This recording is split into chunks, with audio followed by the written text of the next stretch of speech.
everyone. My name is Alexandra Babicho from the University of Minnesota. Thank you for joining us today. ATS Pulmonary Circulation Assembly Workgroup and Early Career Happy Hour presents today's webinar, Conversation with Division Chiefs, How to Thrive as a Female Scientist. Please welcome our panelists who kindly agreed to share their strategy, their experience, and advices on navigating the challenges and opportunity faces by female faculty members or scientists. Dr. Stella Corimbanas, Professor of Pediatrics at Harvard Medical School and Division Chief of Newborn Medicine at Boston Children's Hospital. Thank you very much for joining us today. Dr. Irina Petrache, Professor at the Department of Medicine and Division Chief of Pulmonary Critical Care and Sleep Medicine at the National Jewish Health. Welcome, Dr. Petrache. Dr. Brian Graham, Professor of Medicine and Division Chief of Pulmonary and Critical Care Medicine at Zuckerberg San Francisco General Hospital at University of California, San Francisco. Welcome to join us. Dr. Roberto Machado, Professor of Medicine and Division Chief of Pulmonary Critical Care, Sleep, and Occupational Medicine at Indiana University.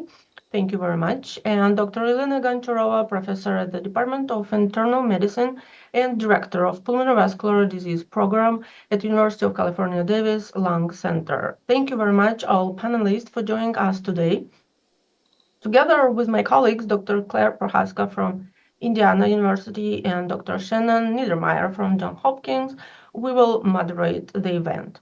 Our format includes 1 hour discussion when audience is welcome to submit the questions to the chat, and panelists will answer those questions. After that, we will have a happy hour when audience is welcome to join or rotate between 3 breakout rooms with 2 panelists in each. Okay, so let's start it. And as a female scientist, I have my personal interest in this topic and would like to start with first question. Dr. Corimbanas, would you be able to advise female scientists how they can cultivate the leadership skills and self-confidence, and how these qualities can help them to succeed in academic environment? So thank you. It's really a pleasure to be here. And I should say that in newborn medicine, for those of you who don't know, the majority of the faculty and fellows are female. So in my division, 75% of our faculty are female, and over 90% of the fellows are female. So it's sort of a question that hasn't come up because I support the career of all the faculty, and predominantly it is women. But in general, though, what I have found through the years is how to support women who have so many other responsibilities in terms of the families. I'm sure a lot of people have questions in this area. Raising a family, being pregnant, having childbirth, and then being able to come back to research. It's really important to support women during those stages. And that's where I focused. Not so much in terms of equity with the males, because more of them are female, so it hasn't been an issue for me.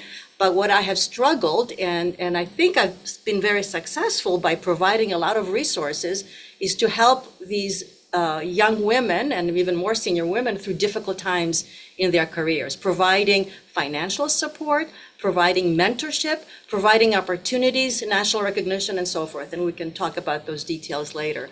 So that question, in terms of relevance, is probably least relevant to me and possibly others, because my field is all women. And so, and lots of women leaders.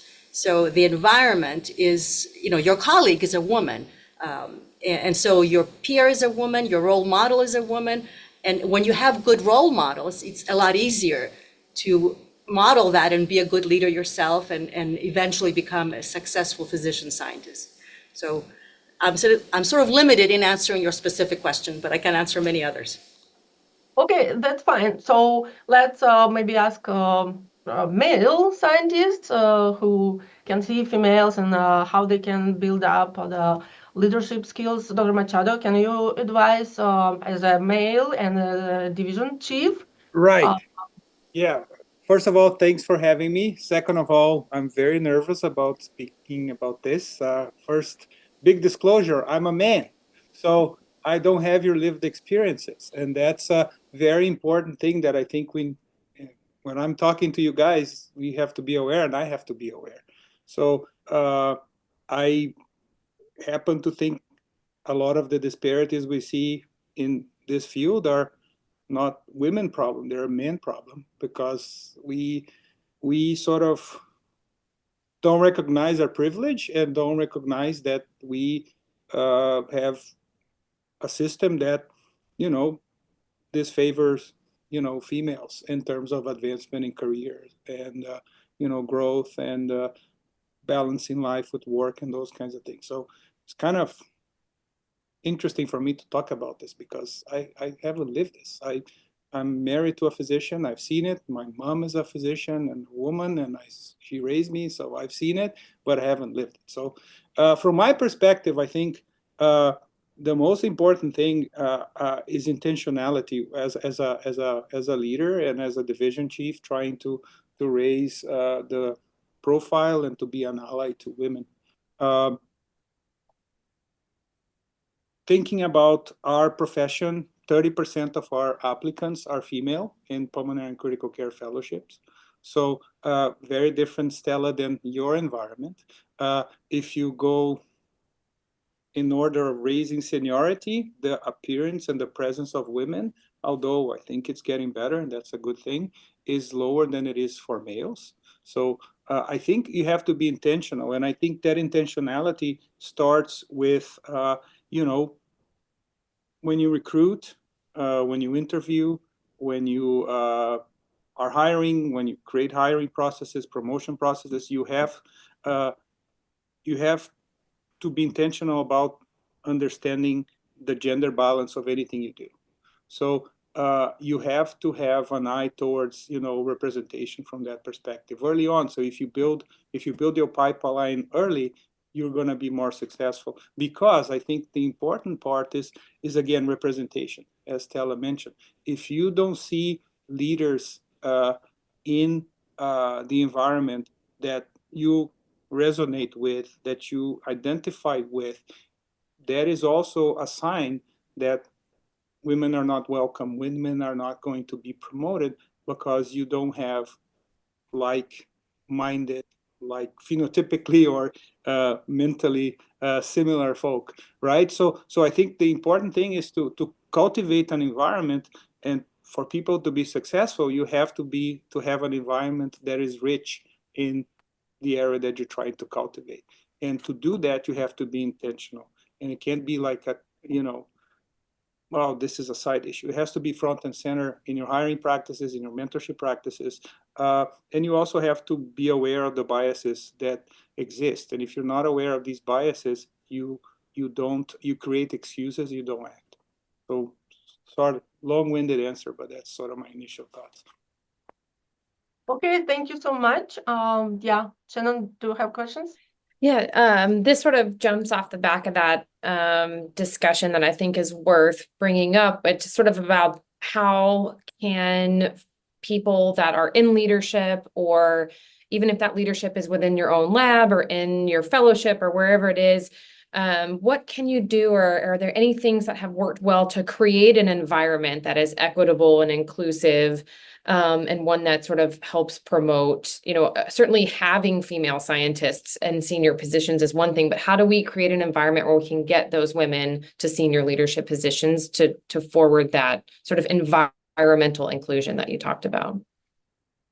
Dr. Gorentrova, would you like to take that one? Sure, let me start. I think I will need to help because apparently I am here like in imposter position because I am not division chief. I am director of Pulmonary Vascular Disease Program. However, like I would like to say that for me this question is probably easier to answer than for others, because University of California, Davis this year year been named like best employer for women. And our School of Medicine dean is female clinician Susan Murin, who actually just stepped in this position after dean who also been a female.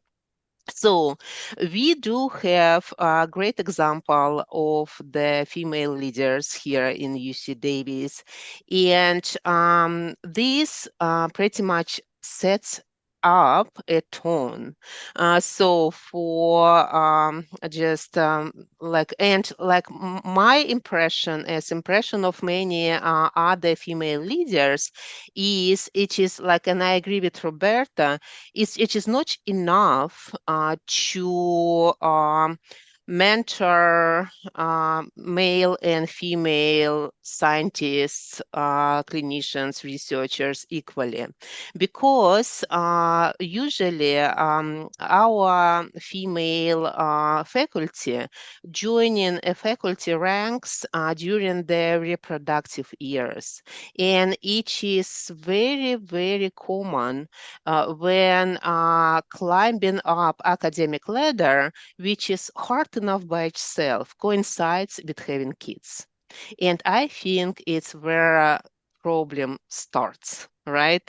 Because apparently female scientists, female faculty need a little bit different attention and a little bit different support groups than from both male and female leaders. And in UC Davis, for example, just we do have female focused programs. So we do have supportive environment, and we ourselves, like I'm personally kind of advise our female junior faculty to seek like communities, to seek female oriented leadership programs, and to seek a network of support, because like to fight two things: imposter syndrome and I'm not good enough. I think it's two major problems female scientists do have. I appreciate actually discussion on this. I may be very biased. Did you feel that you were an imposter, Elena? Oh, absolutely, absolutely. Like, and it started to, and it comes with anxiety that I'm not good enough. And my impression is that one of the reasons is that we've been raised differently, like to assume female roles. So usually, like it's very hard to self-advertise, right? It's not normal for females, right? And usually, when you chat with a colleague, a dialogue like this, we published very good paper in Science, and male colleague answers, "Oh, yeah, Science Perfect Journal. We published 5 in Science and 10 in Nature for the last 15 years." Well, I almost never heard that females do this thing, right? So, and it's always kind of after, and we are not aggressive enough, right? So, in fighting for resources, and if in kind of presenting our accomplishments, right, to leadership. I personally just like it's took me a lot of time to separate emotional component from business component and teach myself like tricks that let me kind of deliver my accomplishment to leadership without feeling that I'm bragging about this and that I'm stepping up and self-advertising. It's hard, at least for me. Thank you very much, Dr. Goncharov, for sharing. We have questions in the chat. Just one question right now.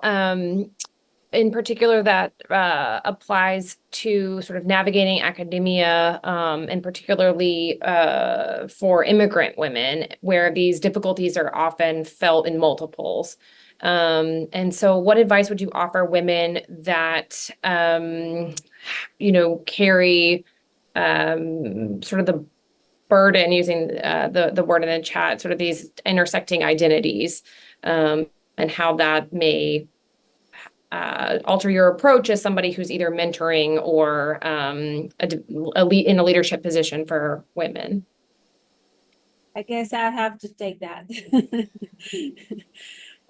Since Elena already spoke about it, her experiences. So definitely it adds an angle of complexity.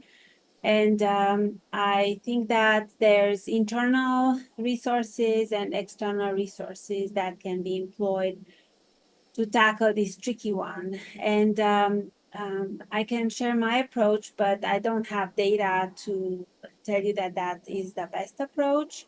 When I looked at data on diversity and challenges of minorities in the context of burnout, there are data that immigrants have their specific challenges when it comes to burnout and promotion and success in academic medicine. But the data are showing both sides that they can be more successful. Perhaps the theory is that the process of immigration self-selects for individuals who have traits that can withstand the pressures and challenges of academia. They also can be resilient on the fact that they've already put in so much work to cross, for example, an ocean or a border, that anything else should be easier. So you have this confidence and self-reliance that I've had it worse. This is gonna work. So again, this imposter syndrome, even if it exists, I think even in myself, and I think almost on a daily basis, I can overcome. It doesn't conquer me because of that reliance. And so I recognize some of those strengths that were identified, or at least they were provided as an explanation as to a better outcome in terms of resilience and fighting burnout. On the other hand, I think that there's a lot of implicit biases that can knock you down on a daily basis again, related to accent, related to cultural miscues, related to perhaps sometimes improper use of idioms that can, unless you have the time or circumstance to explain yourself, can get you into trouble. And so you can be misunderstood sometimes because of that. So on the external side, if you have in your group women, because we're talking specific about women, but I think this extends to males just as well, that have a different cultural and language background, allowing for grace and not jumping to conclusions just from verbal communication or even nonverbal communication, because even certain facial expressions are different in different cultures and can be interpreted differently in different cultures. So again, drawing from my own experience, when I immigrated to the States, which was after my medical school, I made a conscious effort to try to adapt, to try to listen, observe, learn, and incorporate, almost like a chameleon, thinking that that's essential for my success. But as I grew up in our country, and I see younger generations and how the world is changing to embrace diversity. I recognize that newer generations may not have to and should not have to perhaps make that same effort.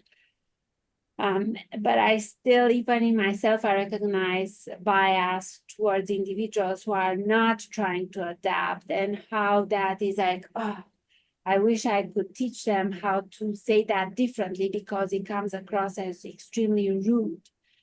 Just as an example. So you add this baggage and an already difficult and challenging environment for physician or PhD scientists, and you can see how it's harder. So as a leader, we need to make that effort to accommodate, to think, to foresee, to allow more time for explanation and to dig in. If you think that someone's reply to you was read as, or you're interpreting that as rude or too forthcoming or immature or odd, then probe into it and debrief and try to understand. So why would you say that? Or am I understanding that right? That you are hurt because of X, Y, and Z, and so on. So that's a strategy that I think may come in helpful.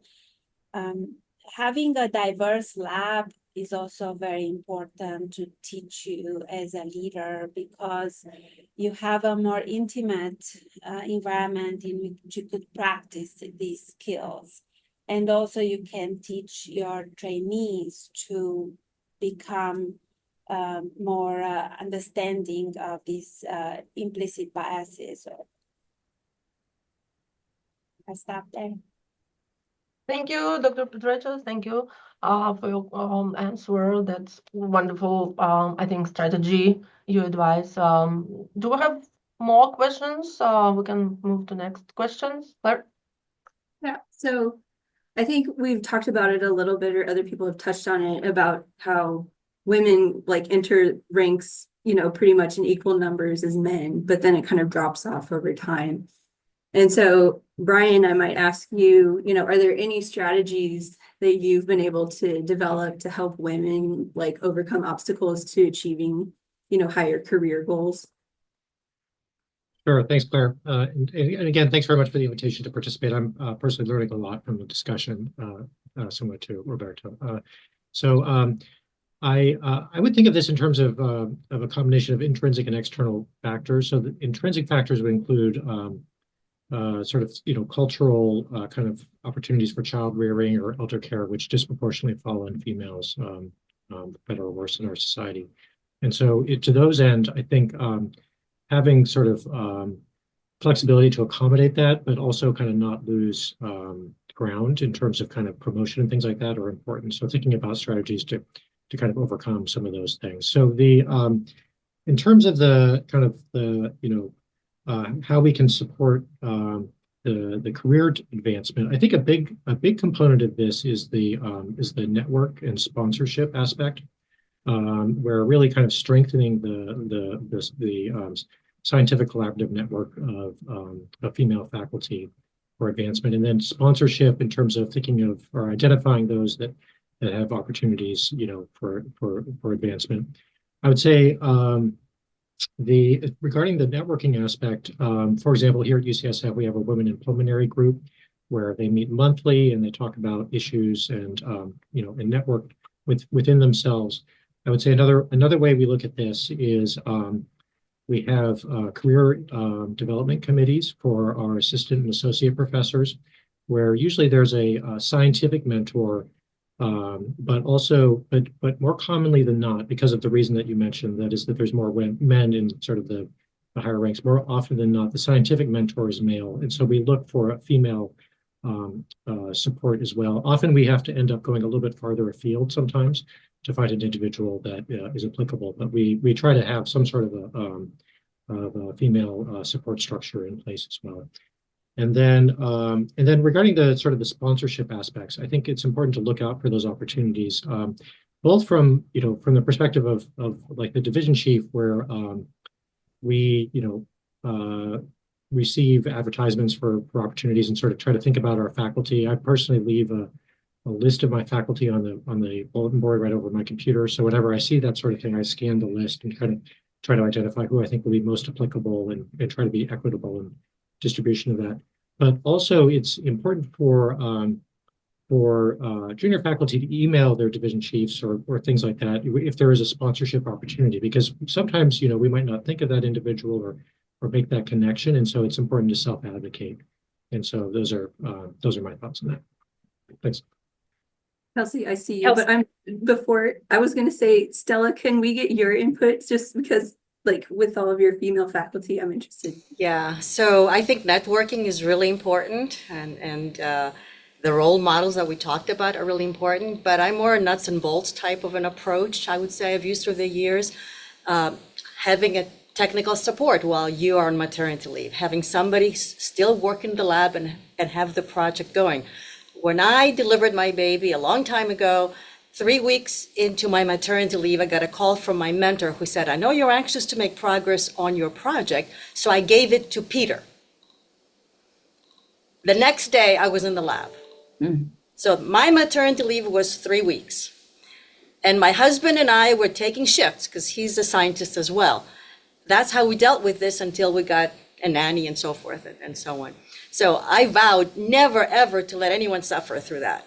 And so through the years, what I realized is, you know, networking is great, providing opportunities are really, really important, but you actually need to provide the resources. You need to provide the technician, provide bridge support. In some cases, it's not even the family in terms of the child, it's the parent who's sick or somebody else, right? And let's face it, women take on that responsibility more often than men. That's reality.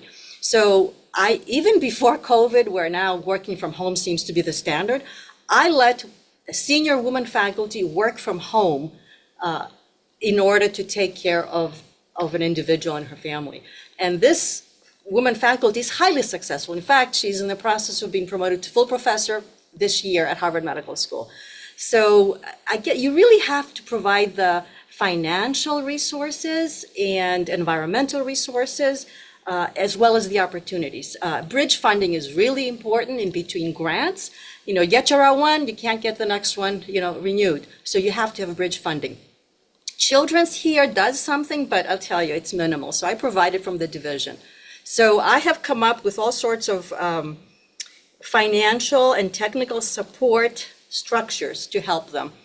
And I've encouraged all the faculty to come to me with any opportunities they've found, because, you know, young folks have, through social networking mechanisms, which I don't have, can actually come up with opportunities that I'm unaware of. So I've encouraged them to come and let me know, and if it's feasible, to pursue it. So I guess I've taken the approach that it's been really hard for me through the years, and I will not allow any female to go through that. And so provide whatever resources I can. And we're lucky in newborn medicine because financially we're in good shape, okay? So pulmonary may not be, okay? So you may not be able to provide the bridge funding, which is R01 level, actually. So I'm blessed with that.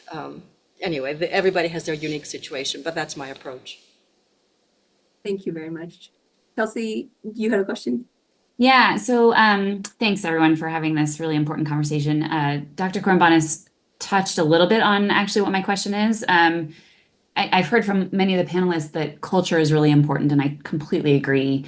Dr. Machado, you mentioned as a leader being intentional about needing to present opportunities to women, and I also understand that culture can be one of the most amorphous, most difficult things to change. And so I wanted to know a little bit more about that nuts and bolts approach that Dr. Korombanis introduced. Are there policies at your institutions that you think are really helpful, really important, or perhaps not currently present at your institution, but you wish that policies were in place to protect and elevate women, particularly during vulnerable parts of their career, family rearing, transitioning from fellowship to faculty promotion scheme, et cetera? I just want to know a little bit more about the concrete strategies that you might have. I can start with a few, but there are many. So a few is true. I think one of the strategies we have is, for instance, at the very early pipeline, we intentionally interview 50% males and 50% females in our fellowship program. Yet, as you might know, at least in adult pulmonary critical care, it's a 30-70 type of gig in terms of the applicants. So that sends a signal. And when we talk about it, when we sit and discuss with our selection committee about those things, that's front and center. And we're intentional and open about it. So I think that's part of it.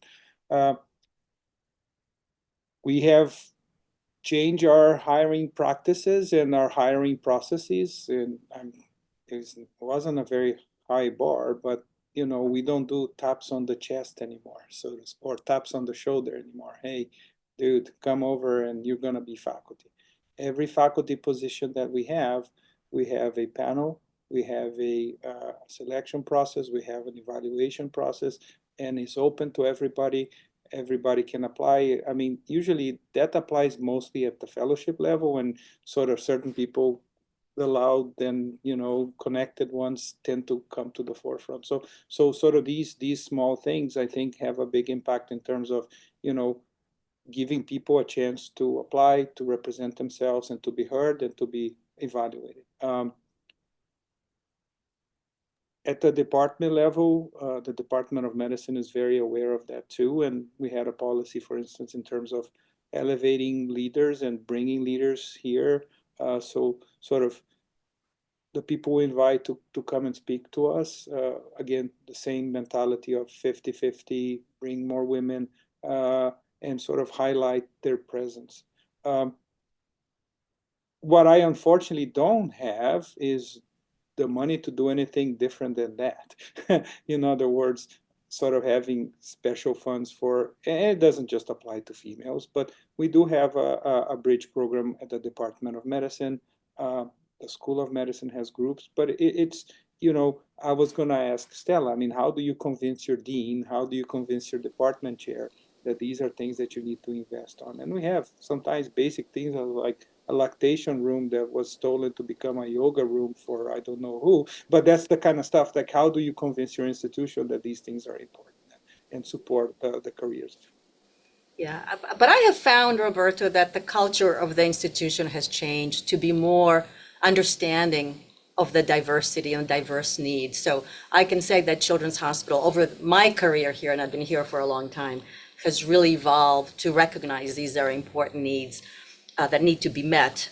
And so I and other women, senior faculty, speak up and make these requests. And we've had receptive ears in the recent years, in the last 3 to 5 years. Before that, we haven't. And so in newborn medicine, I also have philanthropic support, as other divisions would have. And I just allocate those funds for these purposes because the hospitals have also other financial difficulties, right? And they may not be able to support you. So I basically bank money for this purpose, and it's designated for this purpose. I have a question. And Brian, maybe you can answer. That I've always wondered. There's always been a talk, and Kelsey, I don't know if this gets to something, at the very least, recognizing that there are these years where your career can get a little wayward as you have other responsibilities. Has anyone ever come across a CV or had recommended, or what would you do if, Brian, you had someone apply for a position and they had an explanation on there, like I had to take my paper's not in because I took this time out, or I was, my grant didn't go in because I was on maternity leave, or even if it was something other than that, because of these extra burdens, like what about just talking about it? Because what I find is we all recognize it in venues like this, but when I go and I interview, I discuss nothing of my home life, nothing of my sort of like extracurricular responsibilities, because I want to be seen as fully committed to the job. So even if the culture were to change to just recognize this, like what would you do? Like, have you ever seen, or would it be unusual to see a CV that just said like, hey, this 6 months was lost to the world and I'm still want to pursue science and would be a great addition to your faculty? Yeah, I have not seen that exact situation, but the closest parallel that I have is we had a big problem during COVID of the physician scientists losing their ways. And so as a consequence, the University of California, I think it was across UC, but it might have been specific to UCSF, provided a COVID allowance statement where you could do free text comments and say, this is why, I didn't get my grants or didn't do my papers and stuff like that. And it was a big success. And they actually continued it post-COVID and still in place. And so you do actually have the opportunity to continue to have explanations like that. for it's particular regarding advancement and promotion. But I'd say that is a shift that has occurred. I haven't been across that exact situation in my role as a division chief.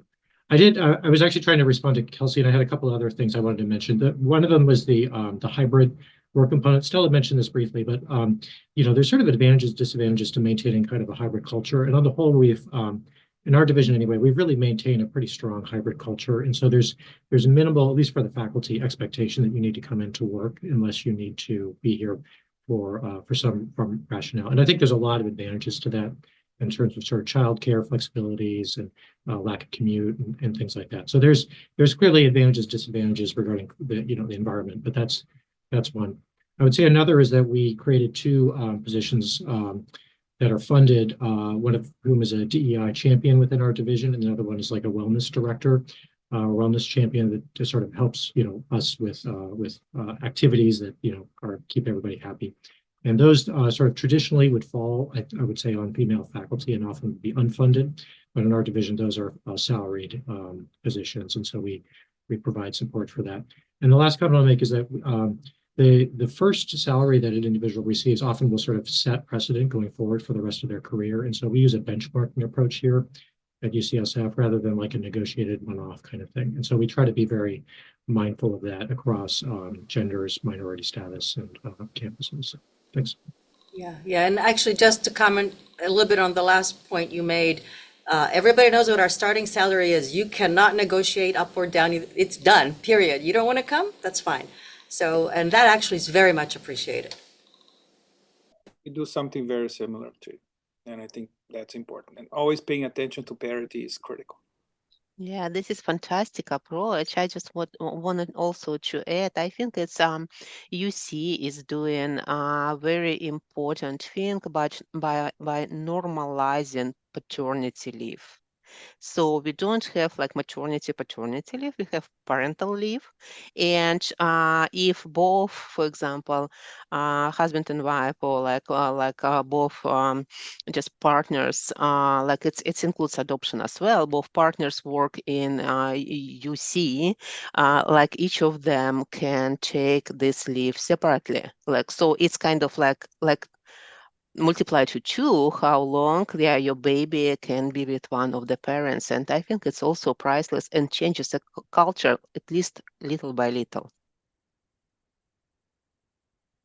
I would like to comment a little bit on this important concept of setting the salary and how the initial salary impacts everything that follows.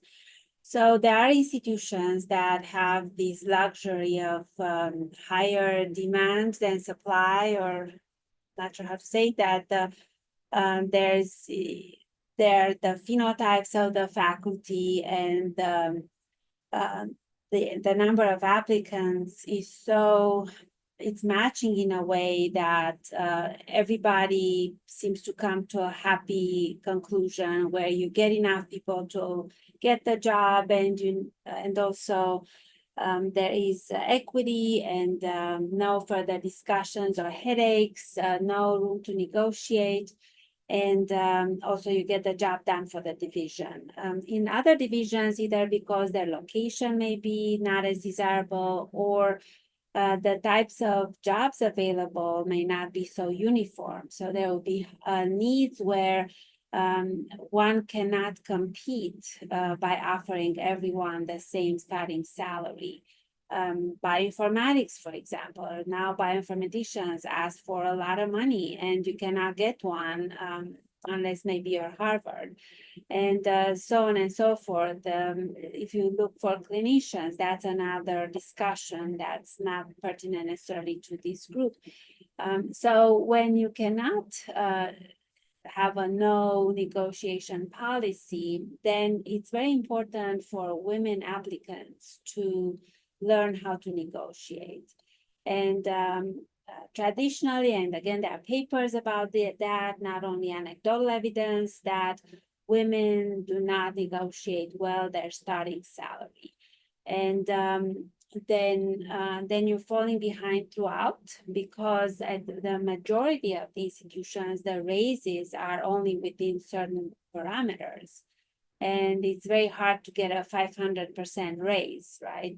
You'd be the only one in the institution, and if the institution is large, that is just not acceptable.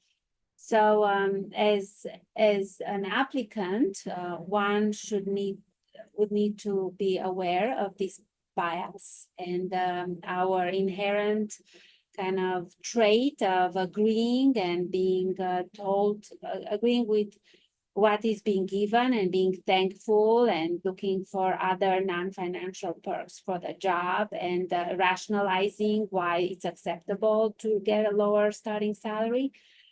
So learning to overcome that and to practice how to negotiate competently for a higher salary. And then as leaders to be aware and not take advantage of it, and to have principles and policies within our division and also institution. They typically have to be aligned to prevent this from happening. Thank you very much, Dr. Patricia. Yeah, I would like to add my input. So I was really scared to negotiate my first faculty salary because my fear was just, okay, they will say, okay, thank you very much. We don't need you. I think that's the most important, like stopper for females to negotiate. So that will be very helpful if some mentors, or senior colleague can advise to junior colleagues. So that's okay. You can negotiate, and that's not the end of the world. And Okay, we'll, okay, sorry. yeah, sorry. No, just to expand a little bit, the young, the graduate, the fellowship is completed, you're looking for a job. It is our job, I feel, for the fellows in my program, I can't hire all of them, obviously, but I meet with all of them, and we go over exactly what you just said in terms of the negotiating skills and what's important to ask for, what's important that, you can settle for this as long as you get something else. I think it's our job as mentors and as leaders to help guide the young folks, women or men, it doesn't matter. They need guidance. And that is really our job to do that. So that's another part, I think, of our role. Yeah, I would also find just following up Alex's comment and about negotiation that you get scared of because they say thank you, we have 5 more candidates lined up who will agree on this position, right? So find yourself backup support. And what is very good about pulmonary circulation assembly and pulmonary hypertension field in total. So when I joined this field feels like a family. I'll give you 99.9% if you will reach to kind of almost any faculty who is a member of PC assembly and ask for help, right? Even out of blue, meet with you for 15 minutes, Zoom meet with you, go through your CV, kind of advise you on kind of equipment list, for negotiation. I would give 99.9. You will only thing that can prevent people to reach back to you is when they load it like that and just simply missed your email. So email in a week, repeat, and you will get your help. I almost guarantee you. So it's kind of I did this. It helps. Dr. Machado, what would be your advice as a male for females to not be scared? How you male so aggressively negotiate salaries? So You're asking the wrong person. I'm horrible at that. I'll be very honest. But anyway, I think the biggest important point is, I think, be fearless. I think there is this tradition that, it's hard, but, males are loud and talk loud and, he's aggressive, he's good. And the females are, when they are perceived to be aggressive, they there's some emotional name attached to them, and that's sort of it's really bad. So I think it is important to realize that there will be biases, and you will be judged, and that's sad, but it's reality. But that shouldn't deter you from being aggressive and I think fearless. I don't think it's when you're looking out for your own interests, and your career and your future, it is not a time to be quiet, and it's not a time to be afraid. It is very hard, Alex. I know exactly what you're saying, because we all, in one way or the other, regardless of our genders, have been in that position. I remember first, immigrant, needed a visa, didn't English wasn't great, and and you're trying to sort of get your first foot on the door, and yeah, it's hard to stand up for yourself. But I think the most important thing is, don't be afraid of standing up for yourself. And I think be data driven. That's the other thing that I think I find it very helpful when somebody comes to me and say, just one thing I do. And when people I'm negotiating with somebody and they want to, come and say, I don't tell them I'm giving you this. I'm going to tell them, give me your vision, give me your plan, give me itemize if you want to. I had people giving me Excel spreadsheets with line items of things that they want for their lab, and I find this awesome. I think this is great. This helps me. This level sets the conversation, and we can start, quote unquote, negotiating from there. So I think when you are applying for a job, discussing a job, know what you want, be data driven about what you want, and be very specific. And don't sort of,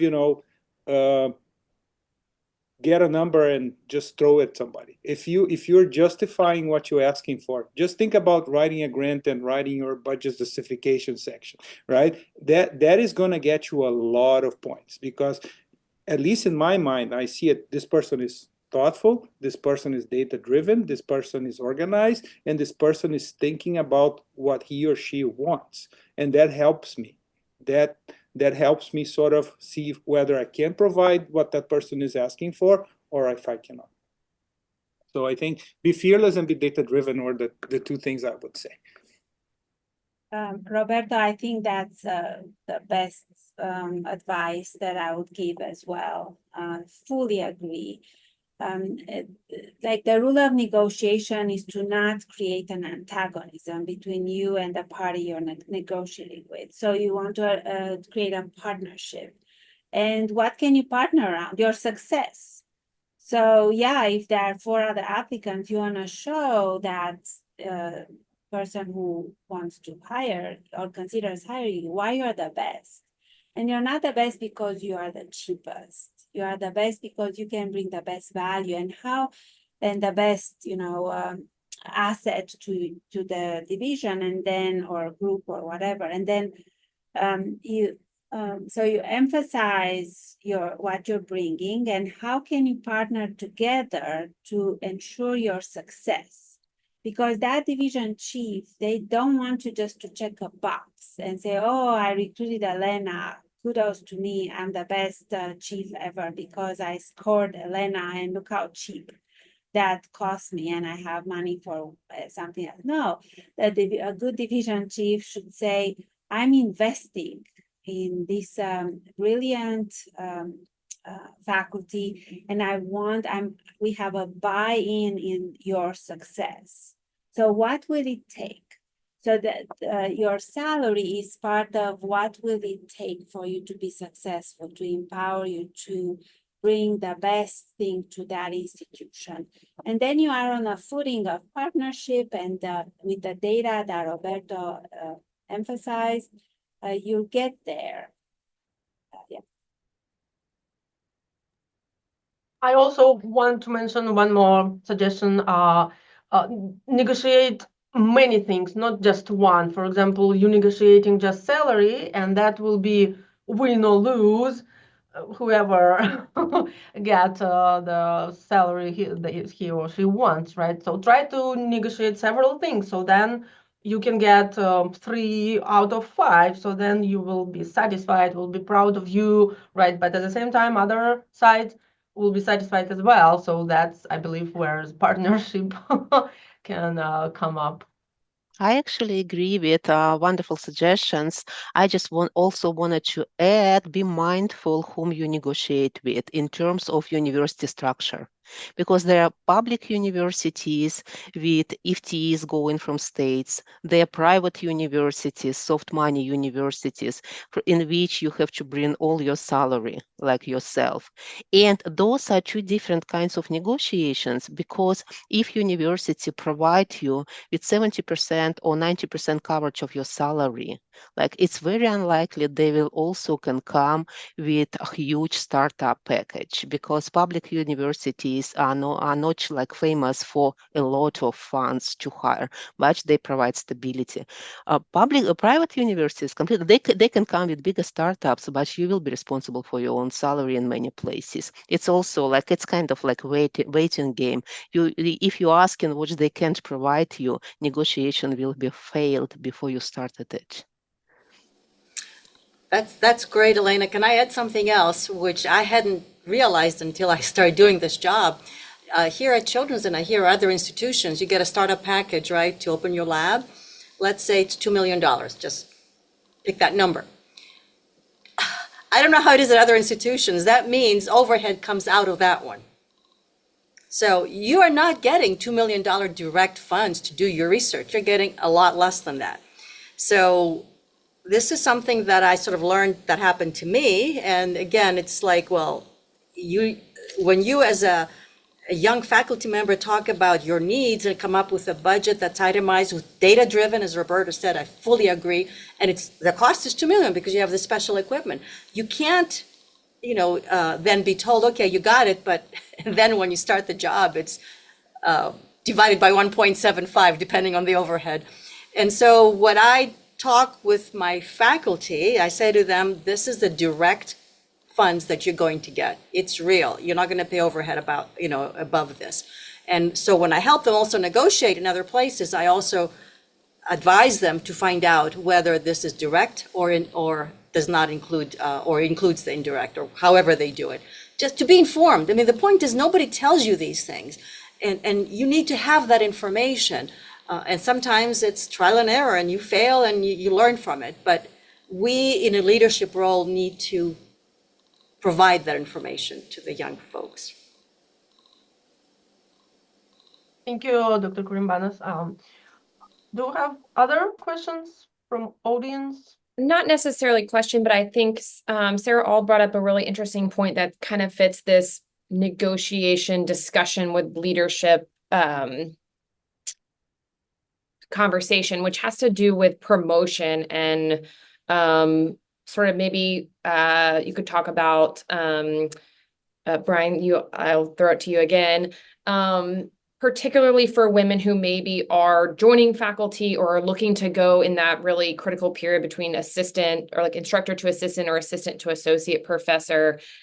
How often, how early, is it at the hiring process or later once somebody's onboarded, do you start talking about promotion and strategy, recognizing women have some caveats during that time period that they may have lulls in productivity, and how are there ways or strategies that you as a division chief kind of help navigate that? Yeah, I would say that I personally start thinking about promotion like from the moment that an individual is hired. I don't necessarily bring that up during our meetings when we're having one-on-ones, but I'm starting to think about that. For example, at our institution, if you're being promoted in a certain series, there's certain requirements for that. And so it's important to kind of be mindful of that. And so I bring that up when it looks like there might be some sort of an issue, or we're starting to get close to the actual transition, and we need to think about what the nuts and bolts of that are.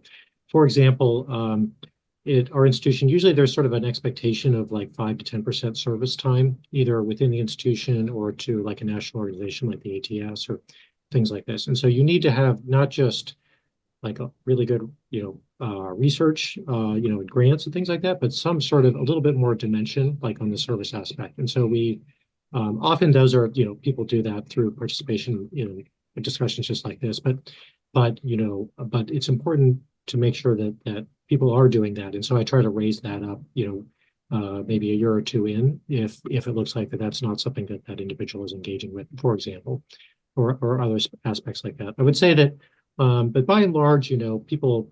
I'd say that the other thing that is important to kind of help our faculty keep track of is their grant cycle. So often that's sort of known to them, but to be sort of concrete about it, from the division chief's perspective, is this is where your salary is coming from, and this is what the timeline on that looks like, and to help you understand, you've got 2 years left on this grant, you need to start working on the renewal or something like that, because you can't wait another 6 or 12 months, because then you're going to start to get too late. Even though you're not running out of money yet, you got to get on that now. And so I think helping sort of people understand what that looks like a little bit in advance is useful. We have a policy of discussing promotability, promotion plans, the periodic review on every annual meeting and every annual review sit down. So then it's expected of the chief to put in writing where that person is. And then both the chief and the faculty are signing that before it goes to the department and it's stored. So then there's no surprise, no falling between the cracks, forgetting about things. So that helps also with equity and documentation. And then you can go back and say, well, where are we in that? Then why aren't we there? But like you said, Brian, from the moment someone is hired, you think about the next step and what will it take for that successful transition. We have I have process. Oh, sorry. no. Go ahead. I think the important thing is the last part. The moment you hire, the moment you're interviewing for a job, you should ask about what are the tracks, what are the promotion pathways, what do I need to achieve to get to that? And the person that you're negotiating with should be versed in those pathways, and he or she should be able to explain to you where you're going to go, what the strategy, what the plan is, and what the sort of landmarks you need to reach, because starting from the beginning and knowing what the path is helps you understand whether you're in a place that will help you achieve those goals and if you're going to be able to meet the metrics. Because every institution is different. I've been to I think 6, and it's very different. Each place has its own quirks. So understanding institution specific pathways is very important when you get hired to a new place. Yeah, I just wanted to add that it's very important to have clear like answers what you have to do to get to start your promotion package circulating, because in many institutions, unfortunately, your agreeing to promotion is a moving target. You are never enough and always lacking in some little thing that to make your promotion started. I think talking about this in the beginning can solve a lot of problems. I'm not sure you can get it in writing, so but at least like verbal conversation will help. Thank you very, very much, panelists, for your answers, and the audience. So it's time to join the breakout room. So again, I remind you, so we will have 3 breakout rooms, and the audience is welcome to join or rotate between rooms, and it will not be recorded, so that you have more private environment to ask specific questions.